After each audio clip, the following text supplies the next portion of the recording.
I've mentioned Australia's eSafety Commissioner Julie Inman-Grant on this channel a few times recently. She's the American-born ex-Twitter employee who was given veto power over the internet in Australia back in 2017. I think we're going to have to think about a recalibration of a whole range of human rights that are playing out online, you know, from freedom of speech to the freedom to, you know, to be free from online violence. Well, recently she, along with her department, has found herself in a bit of a Twitter spat. And when I say Twitter spat, I don't mean your typical flame war. No, I mean she's fighting Twitter itself. She's fighting for the legal power to censor Twitter, and in turn the entire internet, for everyone. Not just Australians, everyone. Let's have a squiz. So there was a stabbing in the middle of April in Sydney. A teenage boy stabbed a bishop as he was delivering a service for allegedly insulting the Prophet Muhammad. There was footage of the attack that quickly circulated online. Now, I saw the footage. It was kind of disturbing, but not gory. Like, there wasn't spurts of blood and piles of guts everywhere. But in any case, our noble and brave eSafety Commissioner deemed it inappropriate for the eyes of us poor vulnerable Australians. So she issued a takedown notice to the social media companies. I mean, it's not like you can see footage of any other terrorist attack online. That'd just be too dangerous. So anyway, Twitter, or X, geo-blocked the video in Australia. Australians can no longer see it without a VPN. By the way, get a massive discount on Virtual Shield VPN. Check out the link below. They did, however, refuse to remove the video globally, and this has our courageous and upstanding eSafety Commissioner in a bit of a tailspin. Well, social media platform X says it will not comply with a global takedown order issued by the Australian eSafety Commissioner that demands footage from the Western Sydney church stabbing be removed from its site.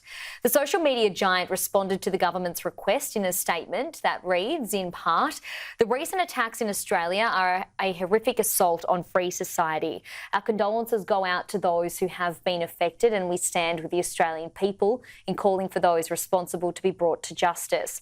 While X respects the right of a country to enforce its laws within its jurisdiction, global takedown orders go against the very principles of a free and open internet and threaten free speech everywhere. Yeah, and that's a fucking good point, isn't it? I mean, if you give governments the power to make global takedown orders, the internet's going to be a pretty sparse place. Like, imagine giving China the power to veto anything on the internet. Imagine giving Iran and Israel that same power. What a joke. I mean, it's ridiculous they've got the power to do it in Australia. Unless something's blatantly illegal like CP, then it should be up to people to decide what they want to see. Even the bishop who got stabbed, who survived by the way, is siding with X. It's crazy. We will robustly challenge this unlawful and dangerous approach in court. The government says it expects social media companies adhere to Australian laws to keep communities safe. Australian leaders say social media sites are aiding in the rapid circulation of harmful content and disinformation after two recent stabbings in New South Wales. Now, graphic footage began circulating on social media shortly after the Bondi Junction and Wakely stabbings this week. New South Wales Premier Chris Minns says the community has had enough. This is exactly as I'd expect from X or Twitter or whatever you want to call it, a disregard for the information that they pump into our communities, lies and rumours spreading like wildfire, and then when things go wrong, throwing their hands up in the air to say that they're not prepared to do anything about it.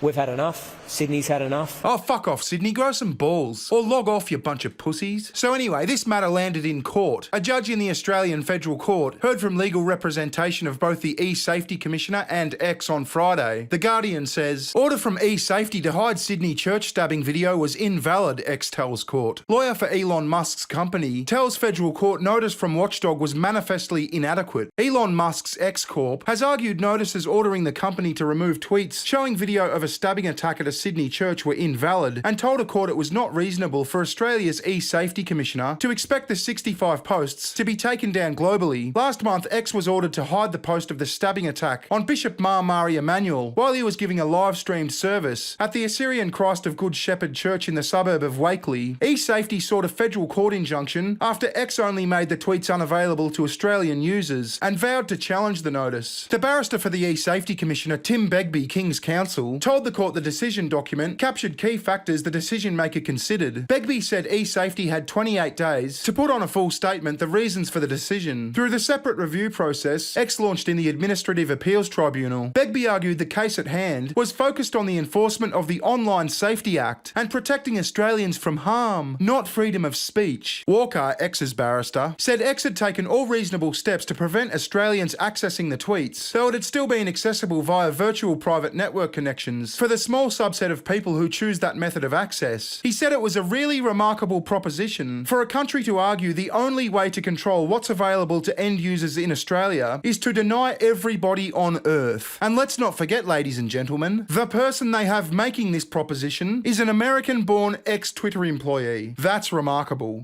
One wondering, when you talked about recalibrating free speech a couple of years ago, what were you referring to? I am talking about balancing a range of rights that everyone has a right to online. Where do you think freedom of expression online should be limited? When it undermines other people's freedom of expression and causes significant harm. But that's all I have to say. But that's a subjective term. Like, who's to adjudicate what harm is? Is it governments? Well, actually, it is the government drew the line on what the threshold was, and an investigation is taken when somebody reports to a platform. When it doesn't conform to their terms of service, they come to us to adjudicate. Do you believe that the First Amendment has too high a bar for the online era? The First Amendment does not apply in Australia. I know, but you're an American, so I thought in general, as a standard for freedom of expression, do you think that's too high of one? No, I don't apply that. I apply the laws of the Australian government that the parliamentarians provided and the thresholds they provided, and it's measured against those thresholds. That was Andrew Lawton from True North Canada, interviewing our omnipotent, omnipresent eSafety Commissioner at the World Economic Forum annual meeting. And what she said is accurate. She's simply acting on the powers Australian parliamentarians gave her. But it just boils my piss ever so slightly that we gave those powers to a First Amendment rejecting disgruntled ex-Twitter employee from America. I mean, what a fucking slap in the face. Elon Musk buys Twitter and suddenly everyone's got a bit of freedom of expression. But not us, not Australians. We're stuck with old shit Twitter. And not only on Twitter, we're stuck with the old shit Twitter rules on everything. We've got to do something about this. I mean, it's not like I'm looking up bishop stabbing videos, but if I want to watch one, I should be able to watch one. Why can't I be the judge of what I see? Within the law, obviously. It's clear as day that this woman hates the current iteration of X or Twitter. Like she was dead against Aussies who'd been banned from Twitter being reinstated after Elon took over. Watch this. Can you give me examples of Australian accounts that X has allowed back on that your office objects to?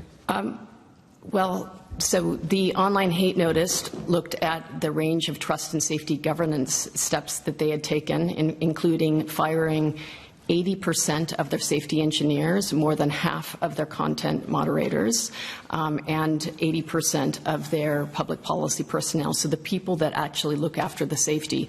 We did ask them, it was reported that 62,000 previously banned users, and to be permanently banned on Twitter, you have violated the policies pretty egregiously. You're assuming the previous bans were in order. Have you explored those previous bans before coming to that judgment? Well, so Twitter, as the company, had a whole range of policies, including a hateful conduct policy. They remove or they... So you haven't? Anyway, thanks very much for watching. Remember, grab Virtual Shield VPN for a huge discount. It's at times like this that we need a VPN more than ever. Use the link in the description and you'll save bigly. Bigly. All right, thanks again. I'll see you next time. Ta-ta. Bye-bye. Recession!